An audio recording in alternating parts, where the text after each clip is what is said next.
So imagine walking into a room where everyone instantly knew every mistake you've ever made, every bad decision, every embarrassing moment, every promise you broke to yourself.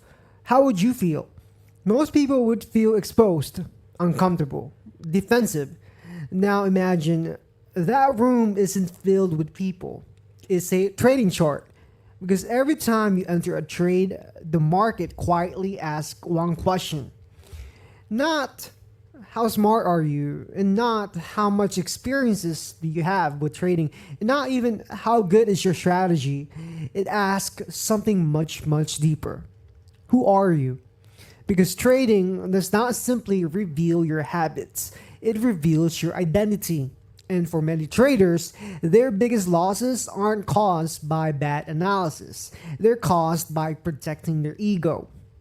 Listen, from the day that we're born, we're rewarded for being correct, right? Good grades, good answers, correct solutions, and being right earns praise, and being wrong often feels like failure. So we spend our lives building an identity of being, I'm smart, I gotta be capable, I make good decisions. Then we discover trading. Suddenly, being wrong is not occasional, it's guaranteed. Heck, even world class traders lose, and the 30%, 40%, sometimes more of them lose. But if your identity depends on being right, every losing trade feels like an attack on who you are. I mean, a healthy trader would say that trade lost, and an emotional trader would say, I lost. And those two sentences sound almost identical, but they're not. The first describes an event, the second describes an identity. One keeps confidence intact and the other quietly damages it. The market will never tell you you're a failure, only your mind will tell you that. Look, have you ever noticed how easy it is to argue with price? You tell yourself, this move makes no sense, or the market is irrational. It shouldn't be doing this. Interesting choice of words, right? It shouldn't. As if the market owes us an agreement, as if reality is somehow wrong because it disagrees with our analysis. The truth is uncomfortable, and the market is not arguing with you, you're arguing with reality, and the reality will never lose. Listen to this. Most traders believe that they're competing against institutions, the algorithms, the high frequency firms, and professional traders. But often, their real competition is the version of themselves that they're trying to protect. They don't want the profits. Not first. They want validation. The validation that they're intelligent. The validation that they finally figured it out. The validation that they're different from everybody else. But ironically, the stronger that need becomes, the harder profitability becomes. Because every trade carries far more emotional weight than it should. Look, notice something about social media. People love making predictions. You hear people say, "I call this move. I knew Bitcoin would rally," or "I knew NQ would drop," and I told everybody to buy. Right? Why? Why is this? Because predicting the future creates status, and being correct feels rewarding. But trading is not a prediction contest; it's a probability business. And professional traders don't need to predict every move. They only need to manage uncertainty better than everybody else. But ego wants certainty, and professionals accept probability. And honestly, those two things are very different mindsets. I mean, listen to this. One of the strangest things in trading is that beginners sometimes improve faster than experienced traders. Why is that? Because beginners will still admit that they don't know, they're curious, so they ask questions, they experiment.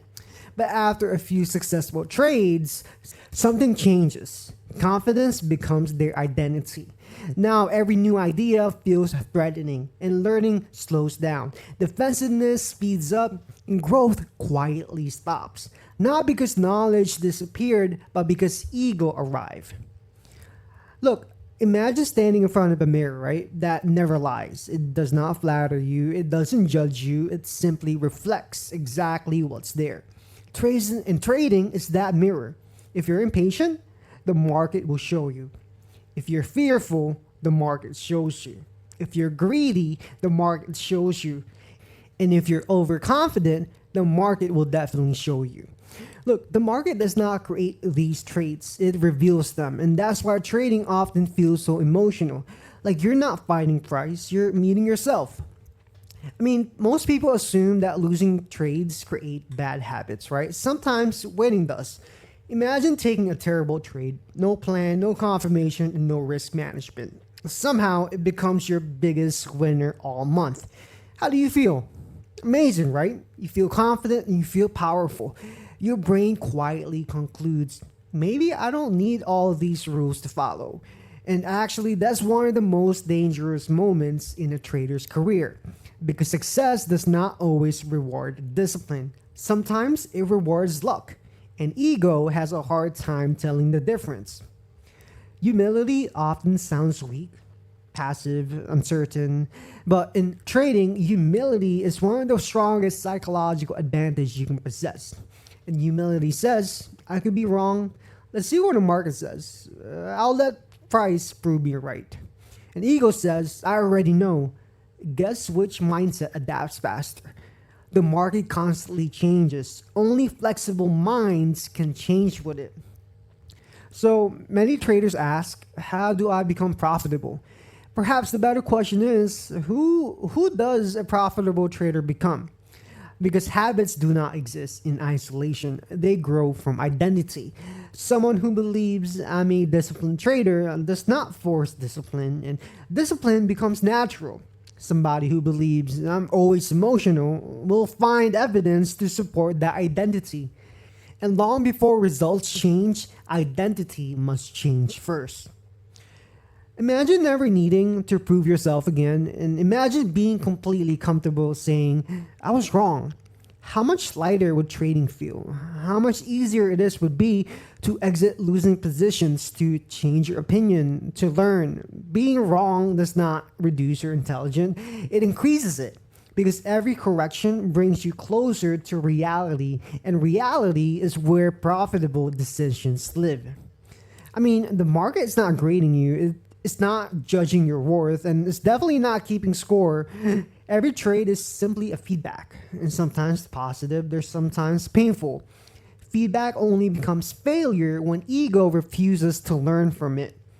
Professional traders, they do not need to protect their image, they protect their process. One lasts forever, and the other changes every single day. So here's the conclusion here. The market has never asked you to be perfect.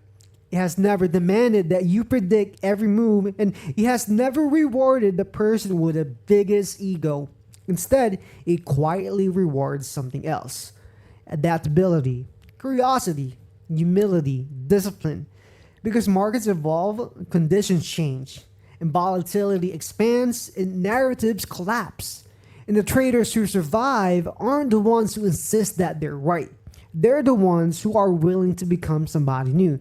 Because every chart offers a new opportunity. And not only to understand the market, but to understand yourself. Because perhaps the greatest trading edge in trading in your career is not another strategy, it's not another indicator, and it's not another secret.